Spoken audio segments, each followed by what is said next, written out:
Buenas noches a todos. Bienvenidos a esta capacitación sobre gusano barrenador del ganado. Saludos a todos los países que nos, nos siguen, a todos los invitados también. Esta capacitación que ha sido invitadas la Facultad de Ciencias Agropecuarias, la Facultad de Medicina Veterinaria de Panamá, otros países de la región de Loíza y también otros invitados. Y es grato para nosotros compartir con ustedes esta jornada de capacitación sobre este tema tan importante que es el gusano barrenador del ganado. Gracias a todos por su asistencia, por su puntualidad y disculpen los minutos de atraso que tuvimos con inicio de la sesión. Déjenme aquí compartirles, primero que todo, darle gracias a Dios porque nos permite estar aquí todos reunidos juntos desde varios países hermanos. Es muy grato compartir con ustedes en esta jornada para la Dirección Nacional de Salud Animal y para la Comisión Panamá-Estados Unidos para la erradicación y prevención del gusano barrenador del ganado. El día de hoy tendremos una palabra de bienvenida por parte del doctor Carlos Moreno Vega, que nos acompaña. El doctor Carlos Moreno Vega es director nacional de salud animal del Ministerio de Desarrollo Agropecuario. Mi persona, soy Humberto Hernández, mucho gusto. Soy jefe del Departamento de Educación Sanitaria de la Dirección Nacional de Salud Animal del Ministerio de Desarrollo Agropecuario. Para iniciar la jornada, doctor Carlos Moreno, unas palabras de bienvenida para, para los invitados, para todo el personal. Gracias. Buenas noches, Humberto. ¿Me confirma si tengo buen audio? Sí, doctor, tiene buen audio.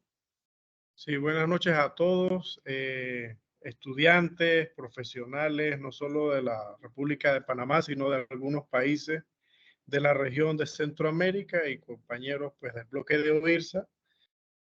Hicimos una convocatoria a través de pues, la Dirección Nacional de Salud Animal, también a través de COPEC y pues con el apoyo también de la Dirección Regional de Salud Animal de OIRSA para que en esta noche nos podamos reunir en este pequeño evento en donde pues nosotros como país, Panamá, vamos a presentar a través de pues el equipo de COPEC lo que ha sido nuestro brote de gusano barrenador, el cual en este momento lo tenemos bajo estado de emergencia sanitaria y pues mano a mano en conjunto con el equipo de COPEC, la Dirección Nacional de Salud Animal del MIDA, se encuentra pues contribuyendo a lo que es el control y pues nuevamente lo que es la erradicación de esta plaga que conocemos mucho, que históricamente pues en nuestro país se encontraba libre y que pues por algunas circunstancias en este momento tenemos una cantidad de brotes, los cuales estamos pues trabajando con el tema de la liberación de las moscas estériles, que es el control biológico que históricamente se llevó en el programa, sumado también pues con un rastreo epidemiológico activo e intenso en las provincias afectadas y pues todo el tema de divulgación y comunicación que nos va a garantizar nuevamente el éxito a nivel de lo que es la cooperación con todos los productores del sector pecuario a nivel nacional y pues la idea también es compartir esa experiencia, ese conocimiento con los países vecinos y los compañeros que pues están en los demás países a manera pues de lo que es un sistema de prevención y un conocimiento previo para que pues también ustedes puedan conocer, igual a los estudiantes, de qué se trata el problema, cuáles son las connotaciones y cuáles son pues las acciones que se han estado realizando y cuál es la visión que tenemos nosotros como país en relación a esta enfermedad que pues conocemos que para el sur del continente nuestro pues sí existen casos de Colombia hacia abajo y ahora en Panamá pues históricamente siempre existió la enfermedad, pero que es una enfermedad que transmite un vector. El doctor Enrique les va a comentar un poco más de esto y pues de alguna forma u otra, a pesar de que no genera mortalidad o es un riesgo insignificante que genera una mortalidad en un animal, pues representa grandes daños y pérdidas económicas en lo que es el desempeño zootécnico del animal. Y en ese sentido, pues se justifica mucho todo el nivel de lo que es el control y toda la prevención y erradicación que hubo en nuestro país todos estos años. Y pues en ese entonces, en ese momento, en conjunto con el gobierno de Estados Unidos, se tuvo pues esa previsión de generar esa ciencia y todos esos procedimientos que se llevan a cabo hoy por hoy todavía en nuestro país, Panamá, para, pues, de alguna forma u otra, brindar ese servicio indirecto de mantener el resto de la región, tanto la parte central como los países del norte, pues libres de esta enfermedad que genera bastantes, pues, complicaciones en, como les mencionaba, la parte del rendimiento técnico. Que no sé si está listo, nos pueda apoyar ya con la exposición del tema. No me queda mientras que agradecer pues toda la presencia y los aquí conectados, de parte de la Dirección Nacional de Salud Animal del Ministerio y pues de parte también del equipo de les damos la y te doy, entonces, Enrique. Muchas gracias, Carlos. Muchas gracias, doctor Humberto. Y muchas gracias a todos los asistentes por estar aquí presentes y poner atención a un tema que, pues, como ha dicho el doctor Carlos, nos tiene en estos días bastante ocupados por acá en Panamá y que esperamos sirva de docencia, de manera de que cualquiera de ustedes que está en estos países cercanos pueda a la vez tomar aquellas medidas necesarias de prevención y que evitemos pues que esto se pueda extender de alguna manera. Entonces, quiero presentarles desde el comienzo, como si estuviéramos hablando con gente que no conoce nada. Yo sé que pues, quizás haya alguna persona que ya conoce el tema muy bien, más sin embargo hay gente que no, y por lo tanto quiero empezar de cero para hacer la docencia respectiva, porque también puede que haya nuevas generaciones que nunca han oído hablar del gusano barrenador del ganado, sobre todo en el caso pues de los estudiantes que nos acompañan hoy en día. Gente joven que probablemente creció sin ese conocimiento y que eso se convierte en un tema de vulnerabilidad, porque el desconocimiento puede hacer que la notificación pueda ser tardía y la respuesta también. Entonces, bueno, como le decía el doctor Carlos Moreno, COPEC es un acuerdo cooperativo entre Panamá y los Estados Unidos que tiene como objetivo más que nada cumplir con el proceso de erradicación pues que ya se hizo y ahora pues vamos a tener que realizarlo nuevamente en gran parte del territorio panameño, pero después de pasar a una fase de prevención, estableciendo en Panamá una barrera biológica que evitaría que las moscas volvieran de Sudamérica, pero que también tendría la responsabilidad de producir moscas estériles para precisamente nutrir esta barrera biológica. Y quiero partir con lo que es el fundamento principal de este programa, que es el ciclo de vida. En realidad, el ciclo de vida es todo lo que nosotros ocupamos para trabajo en general, ya que tanto el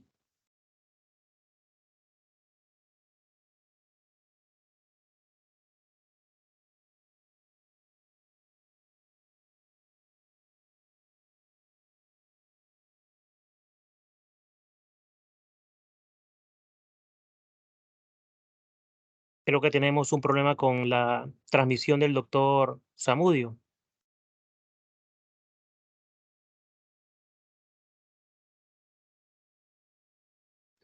Vamos a consultar a ver qué pasó con Enrique. Sí, voy Sé a que se llamarlo. para. Sí, se le perdió la señal.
Me disculpo, parece que hubo un bajón de energía aquí en la oficina y entonces se desconectó la internet.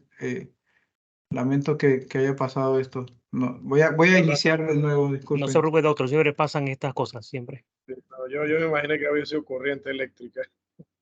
Sí. Bueno, voy a empezar de cero, disculpen, no sé qué tanto oyeron o qué no escucharon. Les decía que COPEC es un acuerdo cooperativo entre Panamá y los Estados Unidos que se hizo principalmente para iniciar el proceso de erradicación en Panamá, siguiendo un poco lo que ya se había logrado en todo Centroamérica, México y los Estados Unidos. Aquí la única diferencia es que nos íbamos a quedar como una barrera que debería evitar que el gusano barrenador volviese de Sudamérica hacia el resto de la región que ya había sido erradicada. Mas, sin embargo, aquí también para esa labor hacemos un control biológico, particularmente produciendo la mosca estéril a partir del ciclo de vida, y por ello yo considero que el ciclo de vida es la principal estructura que todos debemos conocer para empezar a comprender cómo se debe trabajar y cómo debemos también actuar para prevenir que esta enfermedad continúe. El insecto adulto son moscas y a veces se confunde un poco cuando hablamos de moscas y hablamos de gusanos. Son dos moscas adultos, hembra y macho, que obviamente se aparean y que una vez que la hembra queda grávida va a buscar una herida de un animal de sangre caliente, incluyendo también a las personas, y en esa herida se van a colocar los huevecillos que van a emerger unos días más tarde como como gusano. Esos gusanos o larvas se van a ir alimentando del tejido vivo y van a ir a la vez evolucionando en tres fases, lo que nosotros llamamos larva 1, larva 2 y larva 3. Una vez que los gusanos alcanzan el estadio de madurez de larva 3, se van a dejar caer de la herida para enterrarse en el suelo unos cuantos centímetros y después convertirse en pupa. La pupa, una vez madura, surge después, más tarde, nuevamente un insecto adulto. Y este ciclo se va completando más o menos en 21 días en cualquiera de nuestros países tropicales. Si es algo de frío, el ambiente puede que se retarde un poco más y se dice que generalmente puede estar variando entre 21 y 30 días aproximadamente. ¿Por qué digo yo que este es el ciclo nos permite a nosotros controlar y prevenir la enfermedad? En primer lugar, porque la mosca es el insecto adulto que nosotros reproducimos de forma artificial en la planta de producción de moscas estériles para que precisamente una vez estériles las podamos dispersar y que con la liberación continua nos ayude a parearse con la mosca que vive en la vida silvestre y por lo tanto la población nativa va a disminuirse por completo hasta el punto en que podamos nosotros decir que ya no hay más moscas fértiles en el campo. En el caso de Panamá, pues teniendo una frontera con Sudamérica que todavía tiene la enfermedad, nuestra liberación de moscas es permanente, precisamente para evitar que no llegue de ninguna manera una mosca que pueda colonizar o que pueda poner huevecillos y empezar de nuevo la plaga. Sin embargo, el riesgo existe no solo con la frontera que tenemos en el Darién, porque en el Caribe también hay algunas islas que todavía mantienen la plaga. Y sin embargo, pues también de Sudamérica no necesariamente podría llegar atravesando la frontera, sino que también podría llegar en alguna embarcación o con algún perro o con cualquier tipo de importación de animal vivo. Los huevecillos son importantes para conocer que se ovopositan en heridas de los animales de sangre caliente. Por lo tanto, si el productor o si nosotros los médicos veterinarios hacemos nuestro trabajo de curar las heridas, allí también se corta el ciclo de vida. El gusano o la larva es importante porque es la fase dañina del insecto, es la fase que realmente causa los perjuicios y por lo tanto la que nosotros siempre vamos a ver en las heridas y la que utilizamos para analizar e identificar. La pupa es la etapa o el estadio en donde nosotros aplicamos el proceso de esterilización. y por lo tanto de ahí la manejamos para que posteriormente como es mosca adulta, entonces nosotros la liberemos. Este es el insecto adulto, tiene características muy particulares, empezando por un color azul verdoso, metálico, brillante. En realidad la coloración varía un poco a veces en algunos lugares, sobre todo si los bosques son espesos y de montaña, puede tener una tonalidad incluso más azul o más verdosa. Los ojos rojo-naranja, y hasta ahí con esta coloración y esos ojos así, es similar a otra especie que es la Coclomía macellaria, que de hecho es muy parecida. Hay otras diferencias como la basicosta, que suele ser blanca, y en el dorso, que no lo vemos, tiene unas líneas que pueden ser diferenciadas también porque de la macellaria son distintas. En el caso de la separación de los ojos, son las que nos sirven a nosotros para diferenciar las hembras de los machos. En el caso de las hembras, los ojos se encuentran distantes y en el caso del macho, los ojos se encuentran bastante cercanos. Los huevecillos, cuando son colocados en el estadio natural, es decir, cuando la mosca ovoposita en una herida, generalmente son puestos en forma muy ordenada, lo que la gente suele decir que se parece a un tejado de una casa. Aquí no, porque aquí estamos viéndolos en el centro de reproducción, en donde allí pues estamos recogiéndolos y por lo tanto no se nota ningún orden. Cuando ya se ve bajo un estereoscopio, una de las características que la diferencian de otras especies es la sutura completa, que es por donde la larva va a eclosionar. En la mayoría de las otras especies, como la macellaria, la sutura es incompleta. Así que esta es una distinción particular. En el caso de las larvas tienen una característica también muy similar a un tornillo. Por eso su nombre científico es Cocleomia omnívora. Cocleomia literalmente significa mosca tornillo. Si ustedes ven, ella tiene varios anillos que pueden ser similares a los hilos de un tornillo. Y en la parte anterior, ella tiene unos ganchos orales, que es con lo que ella va escarbando en la herida y con lo que se va penetrando cada vez más, haciendo cavernas dentro del tejido. Cada uno de esos anillos que yo les comenté antes tienen una serie de puntas o ganchos con lo que se adhiere a la herida. Y por lo tanto, por más que el animal se sacuda, no va a poder expulsar la larva y ella se queda allí fija para poder continuar con su trabajo de comer, pues, de alimentarse. En la parte posterior, ella tiene los espiráculos que son distintivos también para el momento de la identificación y de diferenciarlo con otras especies. Los túbulos traqueales suelen ser también ocupados para diferenciar porque son completos en el gusano barrenador, mientras que en otras especies no se distinguen en muchos casos. La pupa es quizás la fase que menos vamos a distinguir nosotros porque la pupa...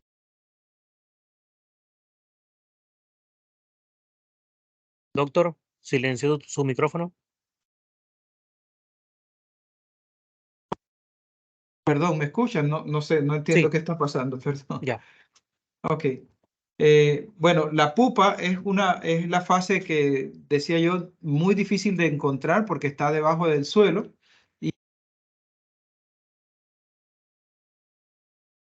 Doctor, nuevamente, el micrófono. Ya. Disculpen, no sé qué está pasando porque realmente estoy en otra pantalla y no sé por qué pasa eso. Aquí entonces es donde aplicamos nosotros el proceso de esterilización y que después posteriormente se lleva al centro de dispersión. Lo vamos a ver ahora más adelante. Aquí les quiero mostrar un video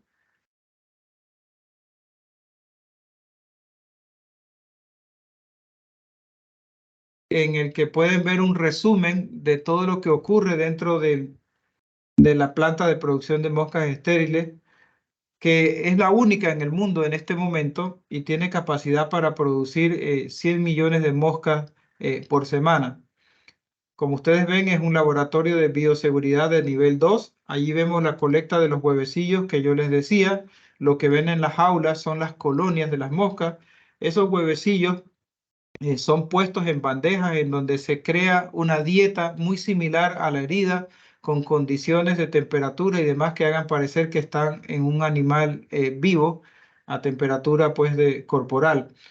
Una vez que los huevecillos eclosionan, la larva se va alimentando de una dieta que es una mezcla de huevo deshidratado, leche deshidratada, plasma o suero sanguíneo deshidratado y también papel en fibra para hacer una consistencia particular. Una vez que las larvas maduran en estas torres, empiezan a dejarse caer sobre los canales y son recolectadas para luego ser sembradas en acerrín, en donde va a hacer las veces del suelo como para que ella pase a la fase de pupa. Las pupas son colectadas de esta manera, cirniéndolas para que separar el acerrín de la pupa, y luego la pupa entonces es llevada a el proceso de esterilización. Durante todos los procesos de la planta se hacen controles de calidad para asegurarse de que los individuos que se están criando pues sean lo mejor posible en todas las condiciones de agilidad de vuelo, capacidad de reproducción, tamaño, etcétera, ¿no? Son características que se evalúan para asegurarse que el insecto sea de buena calidad. Y esos controles se repiten con cada ciclo productivo aquí en la planta, y también se hace lo mismo en el centro de dispersión como una manera de doble control.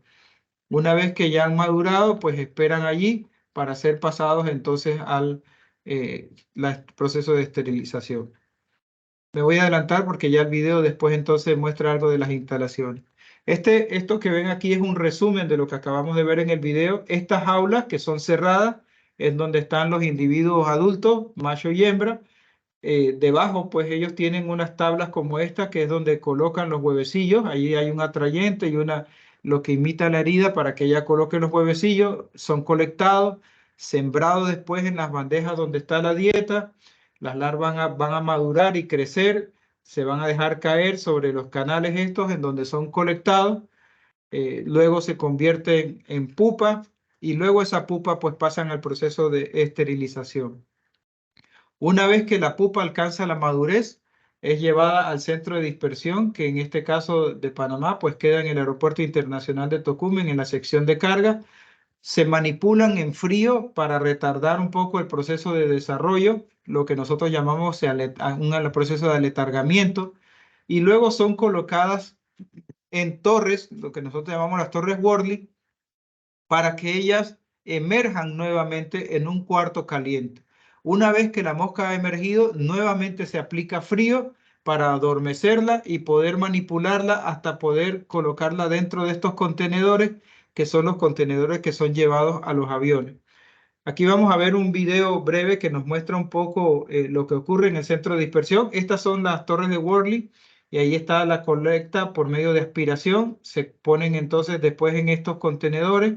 Si se fijan, los compañeros están vestidos con abrigos porque allí la temperatura es baja, y como ven allí, la colecta de las moscas totalmente adormecidas para poder ser manipuladas. Esos son los contenedores que van a ser llevados a los aviones.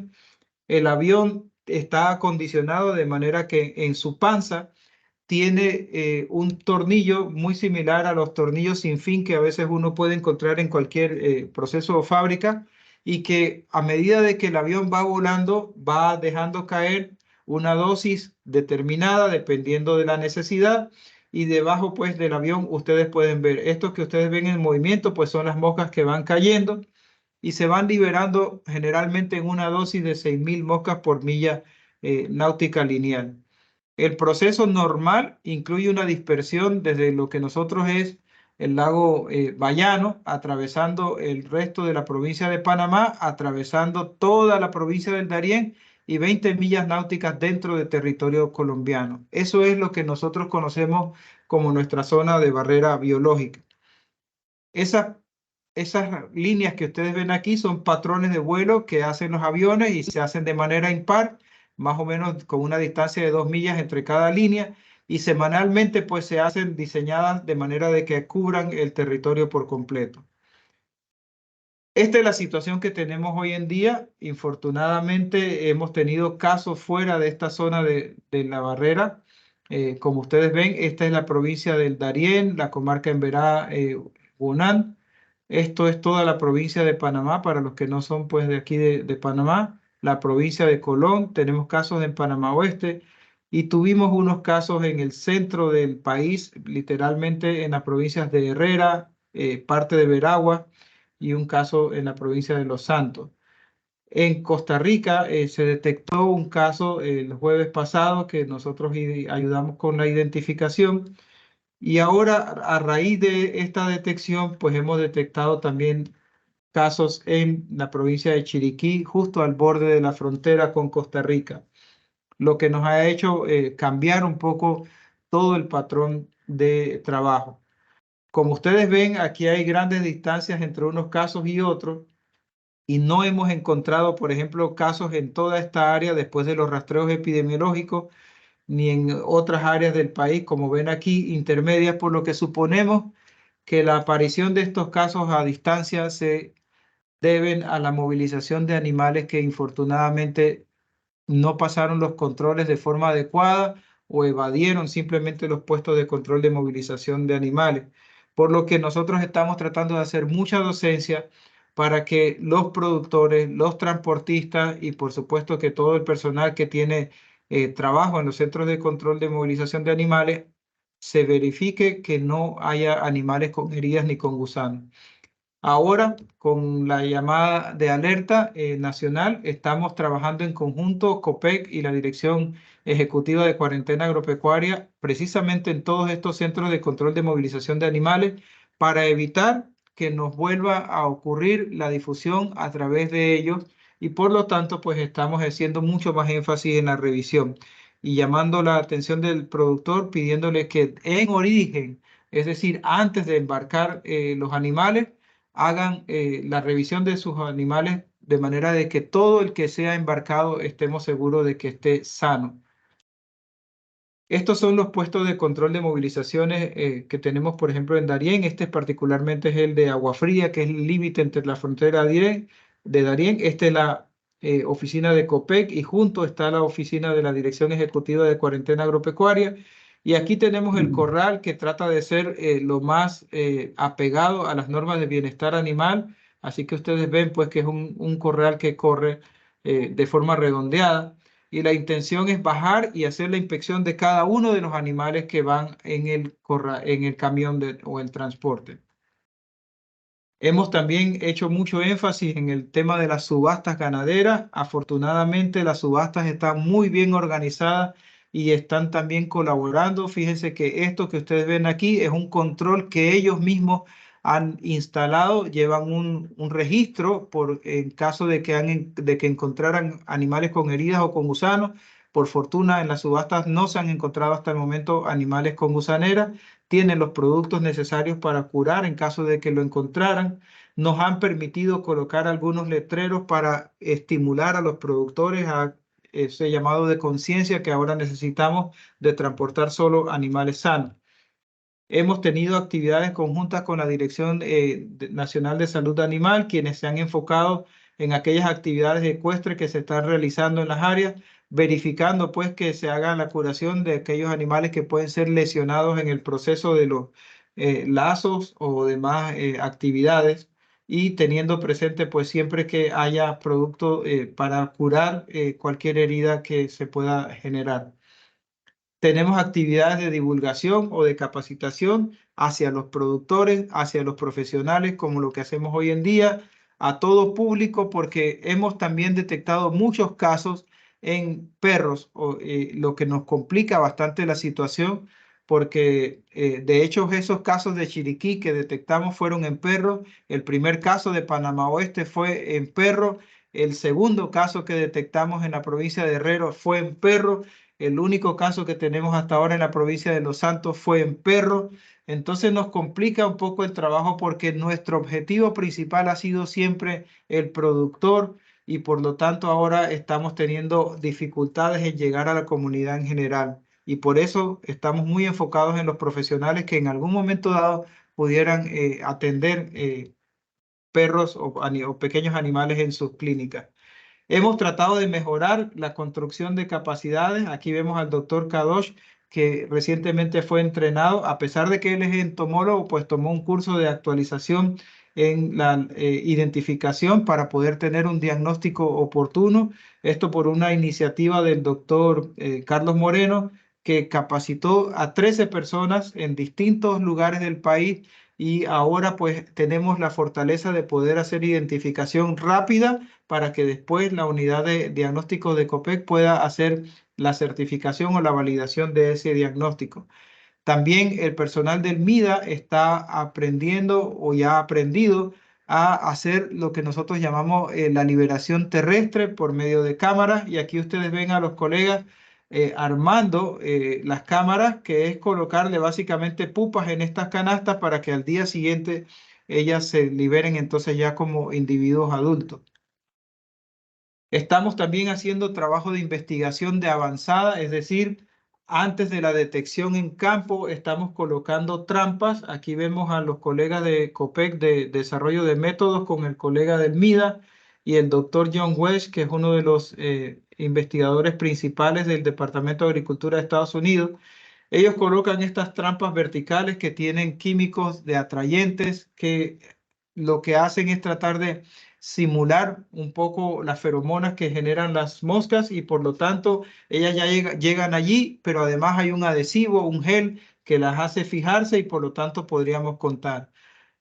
También se hacen otro tipo de trampas, que es colocando hígado, y entonces por medio de estas mallas entomológicas pues se hace la captura de los individuos adultos que puedan llegar allí a los huevecillos, a tratar de poner con los huevecillos frescos, aunque el hígado básicamente esté muerto. Aún así la mosca tiene a veces la búsqueda de esas áreas, y entonces se trata de capturar. Hasta el momento ellos ni en Bocas del Toro ni en Chiriquí han podido detectar moscas adultas, pero bueno, ya sí ahora tenemos casos detectados. Una de las cosas que enfatizamos son estos 4 mensajes clave, que es revisar frecuente sus animales, curar las heridas. Recuerden que si no hay heridas, la mosca no tiene dónde colocar los huevecillos. Y lo más importante es que si encuentran gusaneras, que se tome la muestra para poder nosotros identificarla. En lugares tropicales como Panamá y toda la región centroamericana y México hay diversas especies de gusaneras, pero esta es la única que se alimenta de tejido vivo y por lo tanto es la más dañina. Sin embargo, en una herida podemos encontrar otras especies como la macelaria, como la crisomía, que van a alimentarse o a nutrirse de la parte de los tejidos muertos, por ejemplo, la costra. Entonces, en una misma herida podríamos encontrar distintos tipos de miasis, y para ello es importante la muestra, que no solo nos sirve para identificarla, sino para conocer la magnitud o la ubicación del problema. Y el otro mensaje, que es transportar solo animales sanos. Y esto realmente es importante porque sabemos que la mosca tiene sí una capacidad de volar por sí sola, pero con un animal contaminado o con una herida infestada, pues viajaría mucho más fácil en un transporte, y pues precisamente es parte de lo que estamos viviendo en estos momentos nosotros. A los productores o a quien vaya a tomar una muestra le hacemos esta aclaración de cómo se debe hacer. Lo primero, curar la herida con cualquier producto larvicida. De esta manera se van a asegurar de que se mueran los gusanos. Eso es importante porque, recordando el ciclo de vida que al principio vimos, si las larvas se caen al suelo, van a continuar su vida como pupas. Luego, colocar las moscas, los gusanos que puedan ser colectados en el tubo de ensayo que contiene alcohol. En realidad siempre hablamos de gusanos, pero la mosca pueden enviar huevecillos o pueden enviar pupas si se la encuentran. O sea, cualquier estadio puede ser identificado. Y una vez que ya tienen el tubo colector lleno de gusanos, lo importante es que se complete la información para poder determinar dónde ocurrió el caso. Nos ocurre a veces que nos llega una muestra sin información y realmente nos complica porque no sabemos de dónde procede. Luego esa muestra puede ser entregada a las oficinas de COPEC o a las oficinas del Ministerio de Desarrollo Agropecuario. Y si no tienen ninguna oficina cerca, pues tenemos una línea gratuita telefónica, que es el 800-2673, en donde pueden ustedes dejar la información para que alguien que esté cerca pueda pasar o para que le digamos nosotros dónde pueden dejar la muestra. En el Ministerio de Desarrollo Agropecuario, la Dirección Nacional de Salud Animal tiene una línea de WhatsApp que es el 6550-8486. Y en esa línea no pueden solo dejar información, sino que pueden enviar fotos, videos, tratando de que nosotros podamos corresponder. Y aquí están también todos los teléfonos de las agencias de distintas partes del país, de manera de que puedan ustedes acudir a ellas en el caso de los panameños. Es lo que tratamos de enfatizar muchísimo, procurando que la gente conozca nuestras líneas de comunicación. En caso de que no sepan qué hacer, pues nosotros orientarlos y procurar que tengan la información correcta. Y por lo tanto, pues también para eso nos sirven nuestras redes sociales, en donde ustedes pueden encontrar allí videos, fotos y demás información. Particularmente en la página de COPEC, copec.org. Allí pueden encontrar incluso material que puede ser descargado para que ustedes lo repliquen en sus países, en el caso de los extranjeros, pero en el caso de los de Panamá, pues material que les sirve para ilustrarse mejor o para tener evidencias o fotos si es que necesitan para algún trabajo o alguna presentación. Bueno, eso es lo que yo tenía para contarles. No sé si tienen alguna pregunta o no sé cómo vamos a proceder, doctor Humberto. Muchas gracias, doctor Zamudio. Sí, vamos a proceder con las preguntas. Los que tengan preguntas pueden alzar la mano o levantar su micrófono, por favor. Gracias. O colocarlas en el chat también si gustan.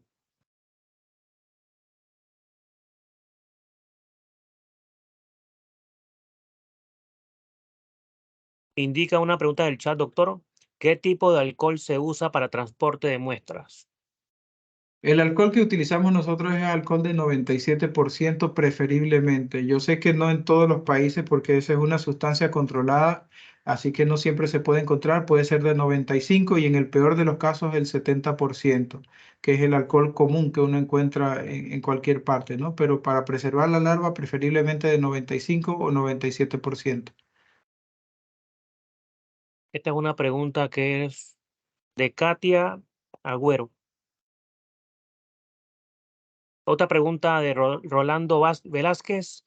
¿Cuánto es el apropiado de moscas que liberan según sus registros? Nosotros liberamos 6.000 moscas por milla náutica lineal, eso dependiendo de las áreas o sea, se va haciendo el trazado de vuelo. Para nosotros en este momento estamos liberando entre 35 y 40 millones de moscas por semana y estamos tratando de elevar la producción, que esperamos que pronto esté en los 44, 45 millones para cumplir con lo que necesitamos. Aquí dice el nombre del ingrediente o nombres comerciales de los insecticidas usados. Realmente pueden utilizar cualquier producto. Nosotros regalamos uno que es a base de Cumafos al 3%, que infortunadamente ya no se vende comercialmente. Ahora solo se fabrica a pedido de nosotros y para nosotros. Entonces, pero hay muchos sprays comerciales que a base de cipermetrina, la mayoría, que actúan como el herbicida, pero también como repelente. Y algunos de ellos tienen aditivos como el violeta de genciana o la plata para poder hacer también el proceso de cicatrización. Aquí dice, ¿se actúa de igual forma con el ganado al encontrarse las larvas en un perro? Sí, es exactamente el mismo proceso. Usted tiene una herida, la herida se debe curar, se deben tomar las larvas, si es posible hacer la entrega lo más pronto posible, pero lo más importante es tomar la muestra y asegurarse de matar las larvas. Hay varias preguntas, perdón, no sé si sigo acá o también acá veo al doctor Wilmer con su mano levantada, no sé. Doctor Ujú. Wilmer. eh, Buenas tardes, doctor, adelante. aunque Muchas primero, gracias, bueno, doctor Zamudio, doctor Moreno y los demás compañeros del MIDA. Felicitarles por la presentación. De verdad, hasta ya le escribí al doctor Moreno, por favor regálennos la presentación porque hay mucha información que creo que puede ser de mucha utilidad para los países donde ya hemos retomado un sinnúmero de actividades orientadas a la prevención de la enfermedad. Creo que en realidad no es una pregunta, sino tal vez sumar a lo que muy bien mostró el doctor Zamudio y el doctor Moreno, es agregar de que sumado a todas estas acciones que como autoridad sanitaria están realizando en campo, buenas investigaciones epidemiológicas, controles, verificación de posibles animales que puedan movilizarse con alguna lesión. En esos puntos de control de movilización sin duda va a ayudar mucho. Sin embargo, estoy seguro que también lo están haciendo, es un programa o un plan de educación sanitaria, y que esto precisamente lo que están haciendo hoy es parte de ese programa, porque entre más personas nosotros podamos concientizar y dar los elementos necesarios que necesitamos, nos notifiquen a tiempo, eso nos va a permitir como autoridad poder responder de una manera rápida y oportuna. Nosotros también ya hemos iniciado algunas acciones a todos los niveles, con diferentes entidades gubernamentales, con universidades, los mismos productores que son aliados estratégicos. Estoy seguro que ustedes también lo están haciendo. Sin embargo, entre más se puedan sumar, los resultados van a ser más rápidos, y más rápido se van a poder controlar esto, que no tengo la menor duda. Nuevamente felicitarles por la iniciativa y por la excelente presentación que nos han compartido el día de hoy. Muchas gracias. Muchas gracias, doctor. De hecho, entiendo que esta presentación se está grabando y va a quedar colocada en el YouTube de OIRSA a petición del doctor Abelardo de Gracia, pero con gusto, doctor Wilmer, le puedo compartir esta presentación o una genérica que estamos preparando, o bueno, perdón, que ya está preparada y la hemos compartido, porque el objetivo es que la gente de verdad despierte un poco la alerta. Lamentablemente, pues lo que está ocurriendo en Panamá es un riesgo para toda la región.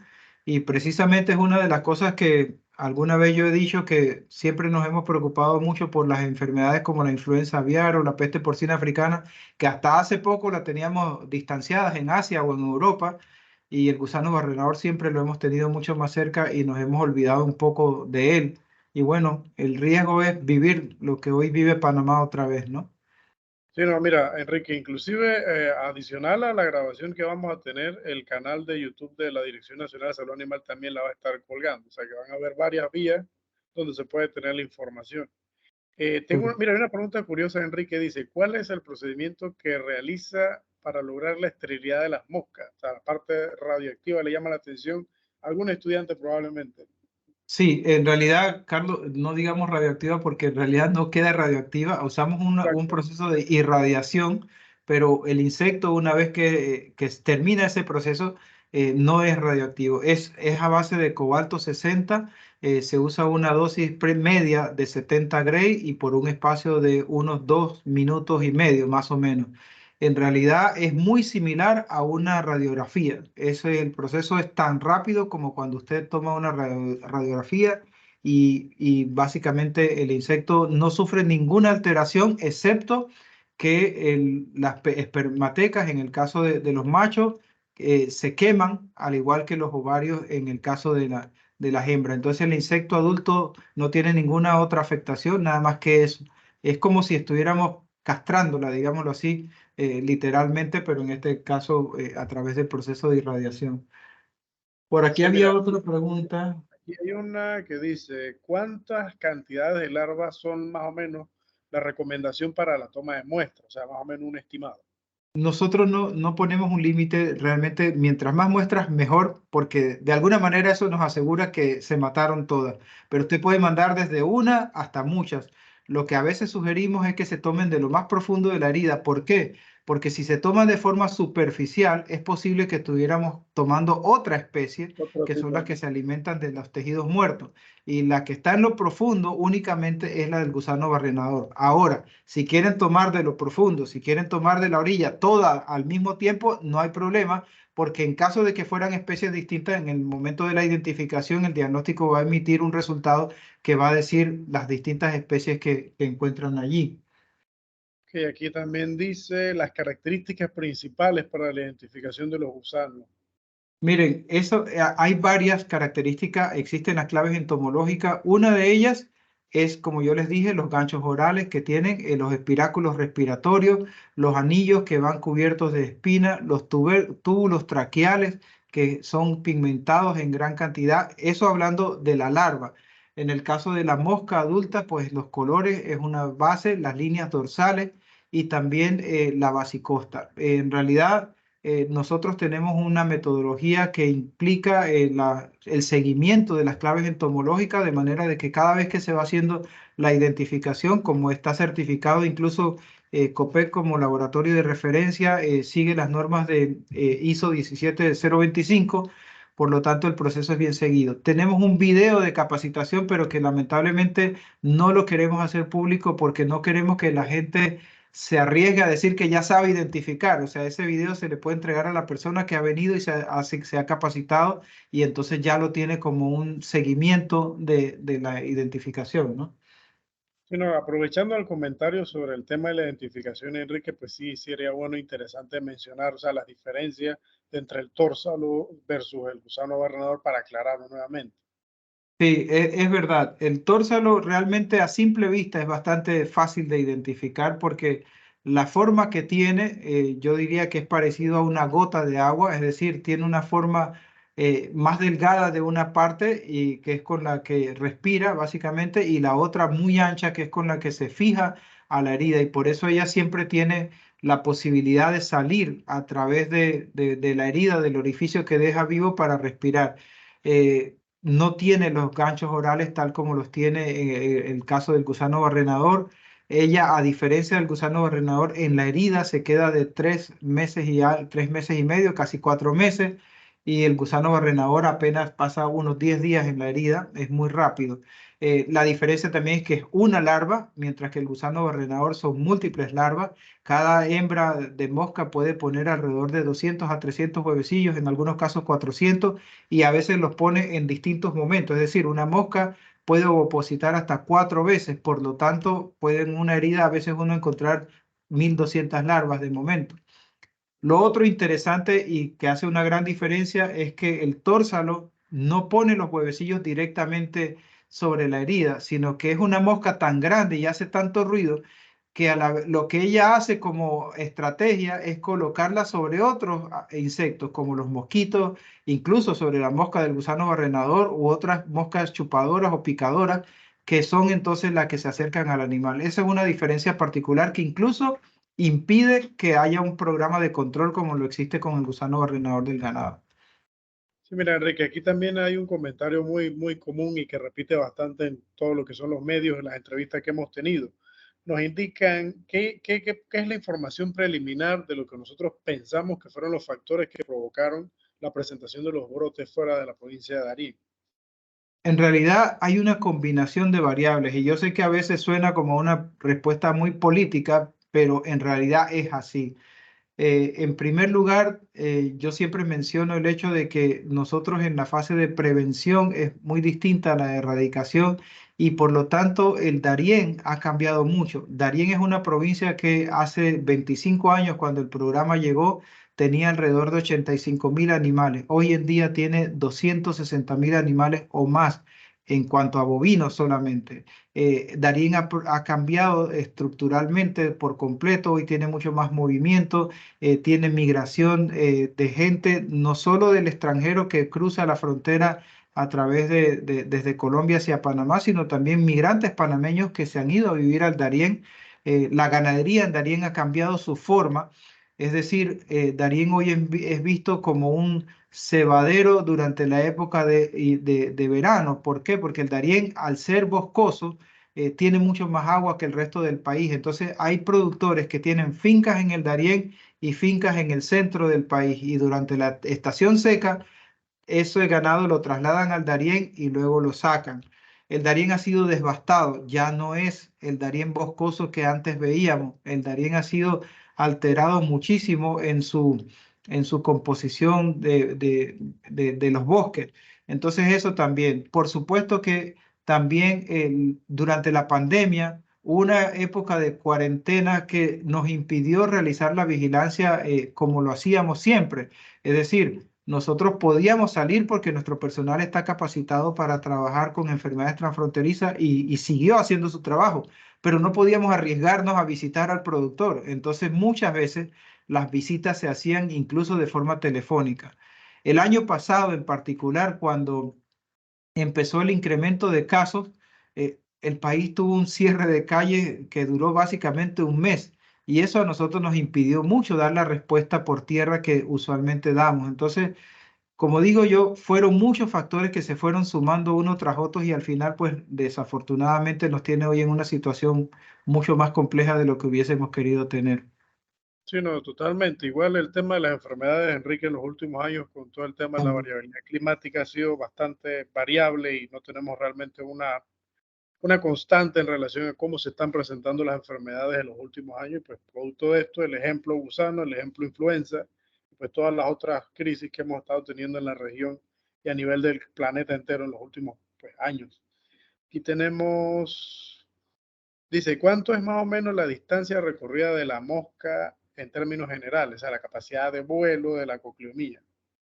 Mira, eso es bien relativo porque la mosca vuela dependiendo de la necesidad. Es decir, si la mosca está en un medio ambiente en donde muy cerca hay animales y hay bosque, ella va a volar cortas distancias, digamos que entre 10 y 25 kilómetros. Pero si el hábitat es completamente diferente, por ejemplo, una ciudad en donde ella va a tardar mucho en encontrar una especie susceptible, puede volar más o menos 80 kilómetros. O también si se trata de espacios abiertos como potreros que han sido devastados y que no tienen mucho bosque, por ejemplo, ella vuela mayor distancia. La literatura habla de 290 kilómetros, pero ese es un solo hallazgo que fue incluso discutido porque se piensa que fue una mosca que lo hizo a través de un vehículo o cosas como esas, porque no es lo normal, no es lo usual. Entonces, realmente nosotros consideramos que varía dependiendo del hábitat siempre. No, totalmente. Acá hay una persona que indica si es posible lo de las claves taxonómicas. Pues creo que tú hiciste mención de que el tema del video o las referencias tiene que primero pues, pasar por un curso. O cómo podríamos Sí, de repente dar alguna información a esta sí. persona. Hay claves taxonómicas, de hecho, la FAO tiene unas claves taxonómicas que son muy bien descritas y que nosotros hemos utilizado, creo que están incluso en internet, pero si no las podemos compartir, me imagino yo que si es un país, alguien de algún país que está pidiendo, por favor póngase en contacto a través del doctor Moreno o a través del OIRSA para que llegue al doctor Moreno y nosotros podemos compartirle la información que quieran. Incluso, bueno, la semana pasada junto a la gente que se capacitó del MIDA vino una colega de Honduras, así que si tienen el interés, también podríamos hacer una organización para que se vengan pues y se capaciten acá en Bueno, identificación. allí en ese sentido, pues aparte de parte de la Dirección Nacional de Salud Animal del MIDA, nosotros hacemos la coordinación y el enlace con Enrique y pues se organiza y se puede generar mayor capacidad en la disponibilidad de tiempo también, Enrique, porque en este momento, Sí, como estamos en sí, emergencia, sí. es un poco más complejo. Así es. Es un poco del tema que tenemos en este momento que estamos saturados en casos, ¿no? Bien, aquí nos hablan estrategias para combatir la plaga en el caso de que siga dispersando, que es más o menos lo que estamos haciendo y lo que hemos hecho, Enrique. Así es, o sea, nosotros tenemos que enfatizar en varias cosas. Una, el control de la movilización de los animales, porque lo que no queremos es que ella se mueva a través de animales infestados, ojalá nunca fuera de la frontera. Otro, la dispersión o la liberación de las moscas estériles, que nosotros liberamos precisamente tomando en cuenta los casos de ocurrencia, es decir, nosotros detectamos un caso y más o menos en un radio de 50 kilómetros se hace una liberación de moscas a la densidad también en proporcional a lo que se va encontrando. Lo usual es una densidad de 6.000 moscas por milla náutica lineal. Lo otro en el campo es regalar el polvo curativo, así le decimos nosotros, pero en realidad el nombre comercial es Negazun, pero como les dije antes, ya no se vende, no se encuentra en el mercado y nosotros preferimos decirle polvo curativo para no hacer ningún sesgo hacia un producto en particular y también porque tiene la propiedad y la intención de que el productor lo use no solo para matar los gusanos, sino también para curar las heridas. Ese es básicamente los tres elementos que nosotros utilizamos en proporción. Por supuesto que a eso se suma que cada vez que se identifica un caso se hace un rastreo epidemiológico tratando de buscar casos nuevos potenciales en los alrededores y la educación sanitaria. yo diría que es uno de los elementos más importantes porque, como yo dije al principio, probablemente aquí nos escucha gente que en su vida ha visto un gusano barrenador o una gusanera. Probablemente si estudió veterinaria en las escuelas modernas, tal vez nunca tampoco o lo mencionaron muy levemente porque no era una enfermedad de interés en el momento. Entonces, la educación sanitaria para los profesionales, para los productores y para la comunidad en general es realmente muy importante.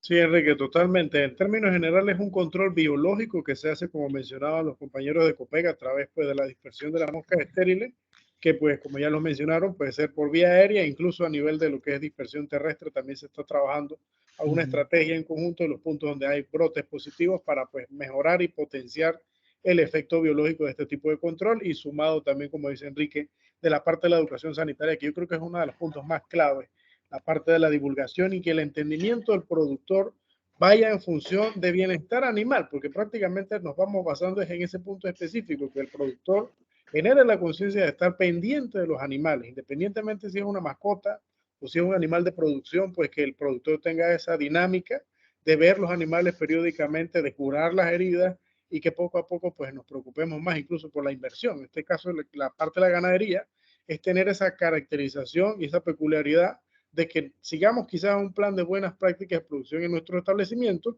y cuando nuestros animales vayan a abasto o vayan a algún tipo de evento o alguna actividad de subasta, por ejemplo, pues vayan o vayamos nosotros como productores con la seguridad de que el animal fue previamente verificado y que va en un entero estado de salud sanitario correcto.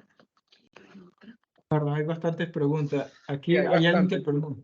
Sí, hay alguien Diagnóstico, que... dice, diagnóstico. ¿Cuánto tarda el diagnóstico? El diagnóstico es relativamente rápido porque, bueno, los colegas que hacen ese trabajo pues están bien preparados. Lo que nosotros sí hacemos es un proceso de validación que nos exige la norma 17025. Es decir, hay un identificador y después hay un identificador con más años de experiencia y preparación que hace la validación. Así que eso yo diría que es cosa de minutos. Sí, dice que si es PCR funcional en este caso, Enrique. En realidad nosotros el PCR lo usamos más bien como para tratar de determinar de alguna manera si se trata de una digamos, que ha migrado de un lugar a otro, ¿no? Pero no es lo normal usar el PCR, es una técnica bastante más cara que la identificación directa. Bueno, acá hablan de la cantidad o profundidad donde pueden llegar las larvas. Quizás puedas hablar del evento de dónde se localizan las larvas y los daños que podría ocurrir. Exactamente, yo creo que depende mucho del sitio de la herida, realmente también depende de si no es tratada a tiempo, porque usualmente en un área donde hay presencia de gusano barrenador, una mosca pone el huevecillo, empiezan las larvas a comer y luego llega otra mosca y pone huevecillos y así, y esa herida puede ser gigante, igualmente profunda.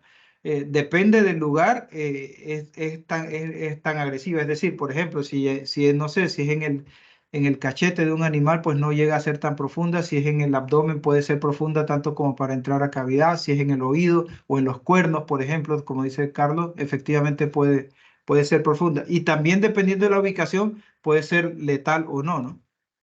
Sí, aquí comentan si en el caso, por ejemplo, el comportamiento del animal, que uno observa en el animal que tiene pues las larvas, que es lo que normalmente uno ve.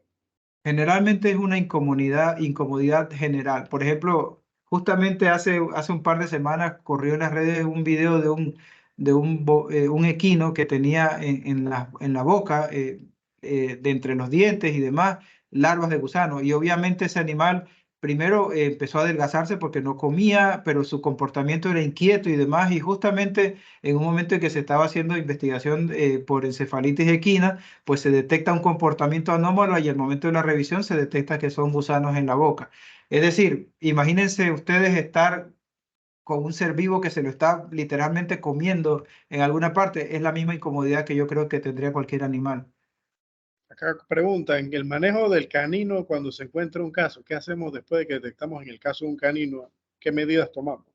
Como cualquier herida, usted saca las larvas, cura la herida y si es necesario, pues hacer lavado, por supuesto, aplicar antibióticos, obviamente yo diría que algo de analgesia, ese tipo de cosas. O sea, es como si usted estuviera tratando una herida cualquiera, literalmente con la excepción de que aquí va a tener que sacar las larvas y colectarlas y matarlas, ¿no? Ok, procedimiento de envío de muestras y si es posible que se envíen a confirmación del laboratorio nuestro el diagnóstico. Sí, nosotros estamos dispuestos a recibir muestras del extranjero si es que fuera necesario. Las de Panamá las podemos recibir en cualquier momento. Eh, Como dije antes, también a través de la capacitación que se hizo, hoy en día hay capacidad de hacer un diagnóstico previo, básicamente que en todo el país, y la confirmación se hace aquí entonces en COPEC, ¿no? Si algún país quisiera enviarnos las muestras, pues simplemente nos hace saber que la muestra viene con la información correcta y el método de envío, nosotros la recolectamos, hacemos la identificación y se envía con toda la privacidad del caso el diagnóstico. Nuestras consideraciones, Enrique, en relación al tema de la migración, los migrantes. ¿Lo Mira, ese consideramos? es un tema, eso es un tema que tiene para mí bastante polémica, ¿no? Porque nosotros de hecho hemos encontrado a 2 personas migrantes con gusanera, pero por el estadio larvario se puede pensar que la larva la adquirió obviamente en Colombia, mas sin embargo fue detectada en los centros de salud. Todos los migrantes que vienen pasan por una inspección sanitaria en Panamá y de los 600.000 o 650.000 migrantes que han estado pasando desde los últimos años hasta la fecha, solo 2 han sido identificados con gusanera. Y fue una niña de 2 años, lamentable, y una señora que fue el caso más reciente que aparentemente se lastimó por la mochila que traía y pues allí tenía la gusanera. Mi opinión es que el impacto más importante de los migrantes es en la devastación y en la transformación del ambiente, porque siempre digo el mismo ejemplo, antes la migración que se hacía de Colombia hacia Panamá era por trochas, es decir, caminando una persona casi que detrás de la otra. Hoy en día pasan 1.000 personas por día y por lo tanto ya hoy en día estamos viendo lo que es muy similar a un camino destapado o una carretera destapada, ¿no? En ciertas zonas. Entonces, para mí el impacto más grande es la devastación y me preocupa que eso nos pase factura más tarde, ni siquiera ahora con el gusano barrenador, sino inclusive más tarde. Hay una duda aquí que tiene un compañero, si se liberan más machos o hembras, para que aclares ahí, Enrique. Con la técnica que tenemos hoy en día, liberamos en proporciones muy similares, porque no tenemos cómo diferenciar en la fase de pupa al macho y a la hembra. Estamos trabajando, hay un grupo del Departamento de Agricultura de los Estados Unidos que está haciendo una investigación aquí para desarrollar la técnica que nosotros le llamamos el insecto macho. Muchas veces a la técnica del insecto estéril le dicen la técnica del insecto macho. ¿Por qué? Porque se supone que el macho se puede copular más de una vez, mientras que la hembra dicen que solo acepta una vez al macho. Pero en realidad ese es un debate que hay entre los científicos. Es verdad, el macho sí puede copular varias veces, pero también está en duda si la hembra puede recibir más veces a los machos, porque la hembra tiene 3 ovotecas, es decir, ella podría ser fertilizada en distintos momentos o por distintos machos. Entonces, hay ahí alguna polémica entre los científicos, pero la teoría dice que el macho puede aparearse varias veces, mientras que la hembra solo acepta una vez al macho. Bueno, que hay una pregunta que hace referencia en qué parte del cuerpo del animal es más común lo de las moscas depositan en el huevo, pero en términos generales, Enrique, creo que compartes conmigo cualquier cortada. Honestamente Así puede es. ser un objeto donde la mosca pueda depositar sus huevos. Sin embargo, pues nosotros hemos encontrado lugares específicos o puntos específicos, como el caso del ombligo, Enrique, donde se El- presenta con mayor preferencia, la mosca le encanta el ombligo de los sí. animales. También hemos encontrado casos asociados a mordeduras de vampiros hematófagos, Ujú. inclusive también a picaduras, de escornes, Enrique, no sé qué otras áreas específicas hemos Sí, encontrado. tal como lo dice, efectivamente el ombligo es la herida favorita de la mosca, yo diría. En verdad, el ombligo es interesante porque incluso se están desarrollando investigaciones que sugieren que el ombligo tiene un olor particular y por lo tanto es más atractivo. No sé si es porque es una herida natural o si es porque tiene alguna otra particularidad. Entonces nosotros sí nos enfocamos mucho educando a los productores que básicamente curen todos los ombligos. Pero como dice Carlos, también igual, cualquier herida es factible, incluso la picadura de una garrapata, algo tan pequeño como eso. Sí, bueno, acá hay unas otras preguntas relacionadas a los inmigrantes, pero ya vimos ese tema. Nos preguntan aquí si se puede utilizar metrifonato. Metrifonato, ¿te suena? Sí, el metrifonato está presente, por ejemplo, en un producto que tiene un nombre bien curioso, que es el OnlyFoam, por ejemplo. Se asemeja mucho a una red que está muy de moda, pero hay que tener cuidado porque es un producto para diluir, o sea, no es un producto para uso directo. Entonces, allí tiene que ser diluido para baño, y yo diría que es una forma preventiva más que curativa realmente, porque aplicarlo en una herida abierta, pues yo creo que puede tener el riesgo de intoxicar al animal, ¿no?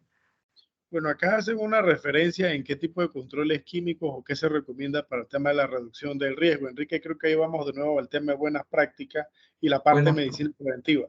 exacto, el uso de herbicidas, el uso de cualquier producto de esto, obviamente los endectocidas o en estos casos las ivermectina, abamectina, doramectina, todas, pero bien aplicadas, que eso es importante. Es decir, si la persona sabe que va a hacer una práctica como una castración, como un descorne, como una marcación por arete o por hierro, o cualquier otra práctica que se les ocurra que pueden hacer, lo interesante es aplicar la ivermectina anticipadamente, porque si se aplica el mismo día, ustedes deben tener claro que el producto es inyectado y tiene un periodo de acción que puede llegar a durar de los próximos 3 a 8 días, dependiendo del producto.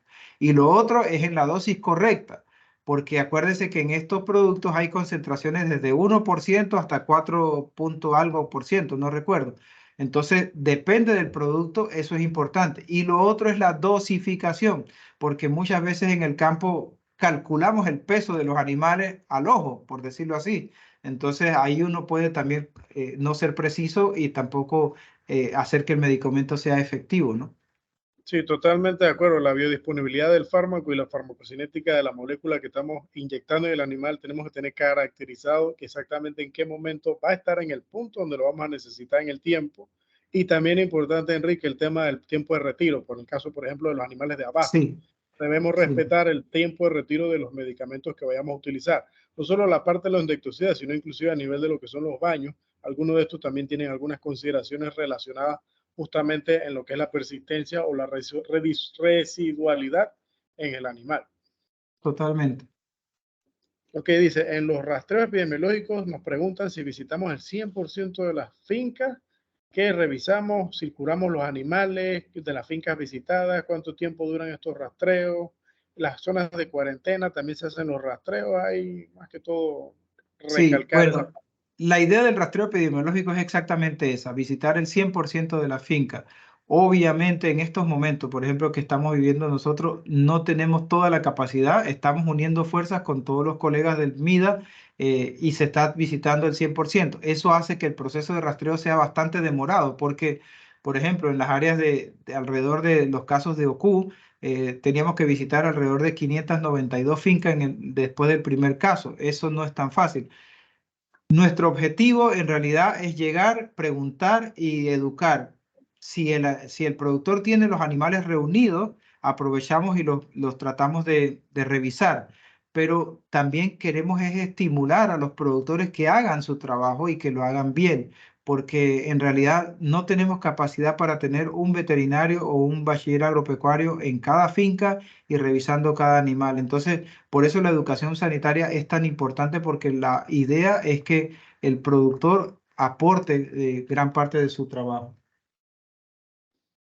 Bueno, aquí además de esto nos dicen, bueno, un comentario, las larvas no discriminan las especies, totalmente cierto. O sea, aquí Eh, realmente cualquiera es susceptible si tiene una herida y está cerca de un área donde pues está la cocliomía.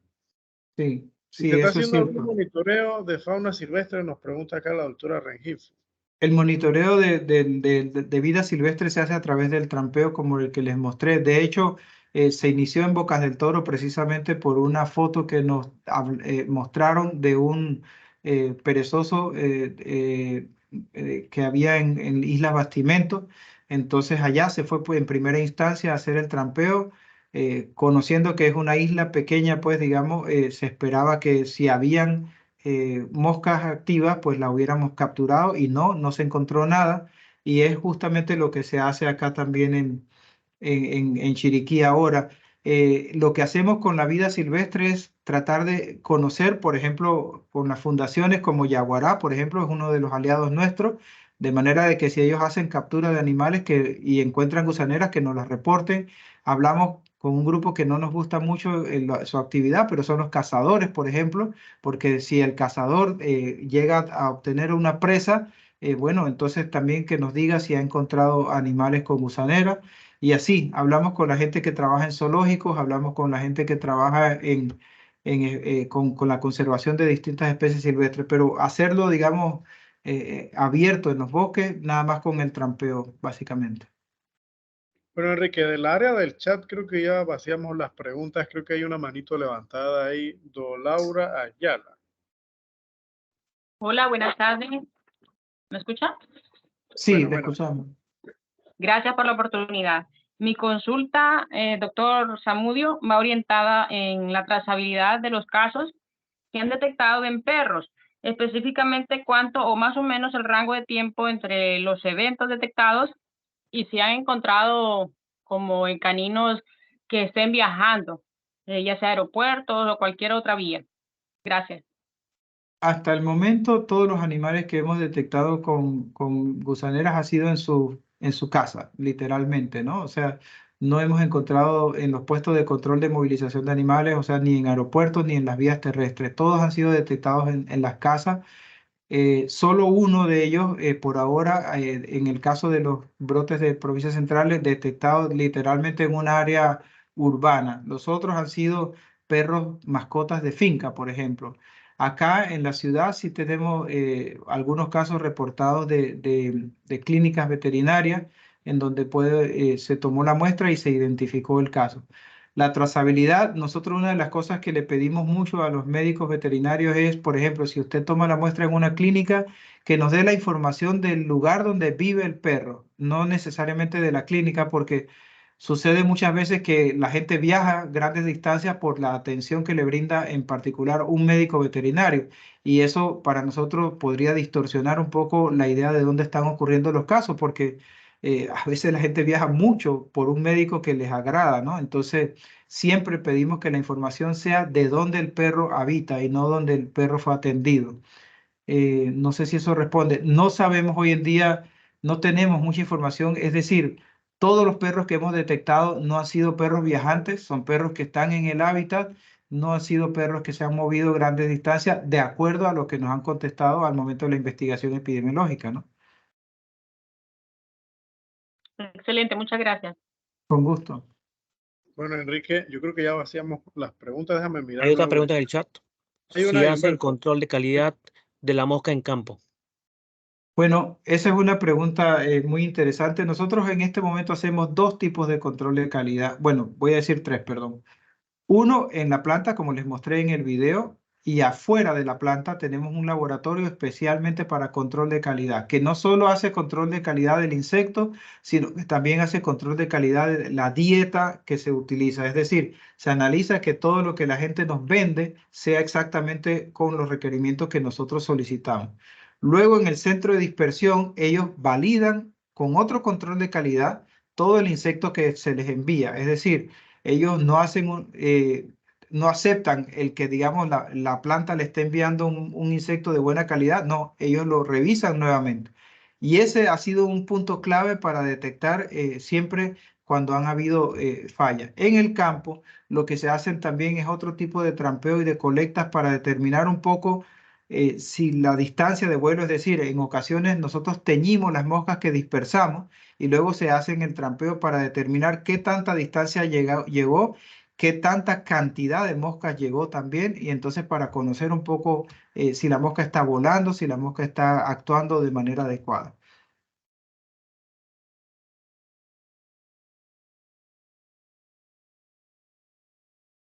Y aquí, ¿a qué se debe el incremento de casos otra vez? Bueno, un poco como hablamos al principio, realmente son muchos factores.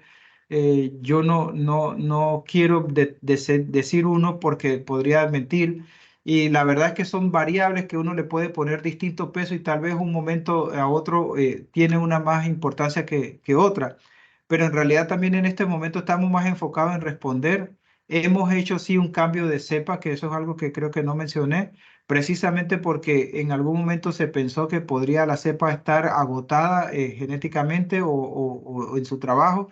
Así que desde el año pasado, en octubre, se hizo la recuperación de una de las nuevas cepas que teníamos en criopreservación, y es en marzo de este año cuando ya se logra el volumen completo para poder reemplazarla en su totalidad.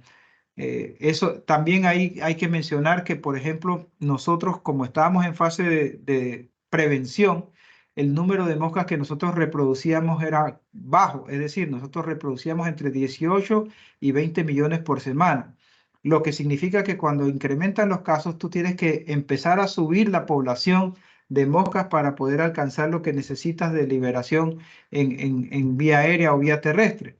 Y eso no es fácil porque todos ustedes tienen idea de cómo se produce o se reproducen los animales, ¿no? Entonces, tú tienes que ir fase a fase. Y entonces tal vez ahí también es otro factor porque no pudimos alcanzar el momento de tener la cantidad de moscas quizás en el momento adecuado, ¿no? La pandemia hizo que los costos de la dieta se incrementaran muchísimo. Y no solo por la pandemia, porque la pandemia nos afectó, digamos, en el sentido del transporte. Nosotros antes podíamos tener muy rápido un envío de Estados Unidos, que es nuestro principal proveedor de la dieta. Desafortunadamente en Panamá no la conseguimos, la base, así que la compramos en Estados Unidos. Pero recuerde que con la pandemia se atrasaron el movimiento de todos los productos en el mundo, por lo tanto, entonces había que esperar un turno para que hubiese un barco que nos trajera la dieta a Panamá. Y por otro lado, la influenza aviar nos afectó muchísimo porque Estados Unidos fue víctima de influenza aviar muy fuerte, y eso hizo que escaseara el huevo deshidratado, que es uno de los ingredientes principales de nuestra dieta. Y al escasear también subió de precio. Entonces son, como les digo, múltiples factores que realmente nos han afectado. Acá, Hay otra Enrique, pregunta, doctor. tienen el tema de la erradicación en el sur, contra el continente americano en el sur, ¿qué se ha estado haciendo? La Organización de Energía Atómica, Internacional de Energía Atómica, tiene un programa que de hecho yo soy lo que llaman el DTM, que es como el líder técnico del programa. Y lamentablemente no tiene a todos los países porque el país tiene que adherirse al programa, ¿no? Entonces, ese programa lo que está haciendo es una serie de capacitaciones, entre ellas un curso de vigilancia que se hizo aquí el año pasado, también un curso de identificación que se hizo en el Uruguay en diciembre. Ahora justamente el lunes inicia un curso de educación sanitaria, pero más que nada enfocado hacia las campañas de publicaciones, y eso va a ser en Viena. Y así, la OIEA ha hecho varias cosas. Si ustedes quieren visitar la página, déjenme ver, ahorita les copio en el chat la página web de ese proyecto, pero hay un plan que se llama de supresión progresiva de la erradicación de Sudamérica. Por ahora, el único país que ha dado un paso más allá de este proyecto es el Uruguay, que se espera pues que próximamente esté iniciando el proceso de erradicación. El Uruguay ya tiene con COPEC un acuerdo de cooperación técnica firmado, y lo que nos falta es finiquitar o finalizar básicamente un proceso de lo que sería la compra de pupas, ¿no? Allí les puse ya el link. Repitiendo lo de las pupas, el problema es que la planta de Panamá nada más produce 100 millones de moscas. Entonces, por lo tanto, si Sudamérica quisiera iniciar un proyecto de erradicación, tendría que construir no solo una, sino que varias plantas, y mucho más grandes que la nuestra. O sea, imagínense erradicar un país como Brasil. O sea, yo creo que solo Brasil debe necesitar como 3 o 4 plantas para poder satisfacer la necesidad, y plantas enormes. Lo que sí tiene este programa, desafortunadamente, que es muy costoso. Entonces, los países de Sudamérica probablemente tienen otras prioridades, como fiebre aftosa, por ejemplo. Entonces, el gusano barrenador pasa a un plano inferior, y por lo tanto la inversión que se hace está enfocada en otras enfermedades.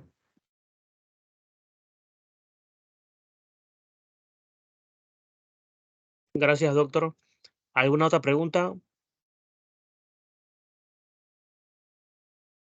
Levanten la mano. No, creo que no hay preguntas, doctor. Bueno, Bueno, doctor Humberto y Carlos, yo quiero agradecerles mucho la oportunidad que me han dado para expresarles un poco lo que estamos haciendo. En realidad estamos haciendo un trabajo muy intenso. El personal de campo se está esforzando, el personal de campo tiene la capacidad para dar respuesta. Hemos tratado de afinar todas las estrategias que se están aplicando, de manera de que nosotros tratemos de tener esta situación bajo control lo más pronto posible. El estímulo que necesitamos es básicamente hacia los productores o a la comunidad en general para que no solo se controle la enfermedad en los animales de producción, sino que también en las mascotas, particularmente perros y gatos, aunque por ahora todavía no identificamos casos positivos en felinos, solamente en perros. Así que en verdad, gracias a todos los que participaron, me parece que hay una muy buena asistencia, más de 200 personas. Así es, doctor. Entonces, yo agradezco mucho, agradezco a Salud Animal por la organización, agradezco a la OIRSA que también difundió en sus países miembros y a la Facultad de Veterinaria que hace rato queríamos hacer esta presentación, a la Facultad de Ciencias Agronómicas y bueno, a todo el que haya podido estar por ahí, gracias por dedicar este tiempo para escucharnos. Sí, no, Gracias. agradecerte a ti, Enrique, de verdad, por el tiempo y bueno, a Humberto también por la disponibilidad siempre como jefe de Departamento de Educación Sanitaria nuestro en la Dirección de Salud Animal, muy dinámico en todas estas reuniones que son necesarias, vitales e importantes en este momento y qué oportunidad mejor que esta que pues la integramos con no solo la parte de los estudiantes de las facultades del sector agropecuario nuestro, sino que también pues todos los compañeros de la región de lo que es el Centroamérica y el resto de los países, amigos y compañeros y hermanos en estos temas. Una foto de grupo primero, si podemos encender las cámaras, los que pueden. Gracias.